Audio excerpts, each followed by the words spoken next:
পাথার শব্দের অর্থ কি? সমুদ্র। কোনটি ভিন্নার্থক? ভিন্নার্থক হচ্ছে পাথার। পাথারের সমার্থক শব্দ অর্ণব। অর্ণব মানে সমুদ্র, পাথার মানেও সমুদ্র।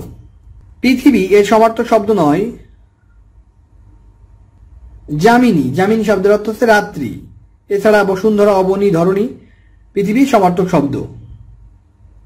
কোনটি পৃথিবী শব্দের সমার্থক শব্দ? বসুধা। নিচের কোনটি পৃথিবীর সমার্থক শব্দ নয়?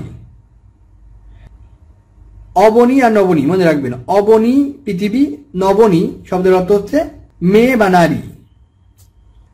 পৃথিবী এর সমার্থক শব্দ নয় কোনটি? ভূধর। ভূধর মানে হচ্ছে পর্বত। পৃথিবীর প্রতিশব্দ কোনটি? বসুমতী পৃথিবীর সমার্থক শব্দ। পানি শব্দের অর্থ কি? বানানটা মনে রাখেন। আমরা পানি, প্যাকার দৈত্যানয় যদি পানি হয়, কিন্তু প্যাকার মধ্যানয় রশ্মি পানি। এই পানি শব্দের অর্থ হচ্ছে হাত।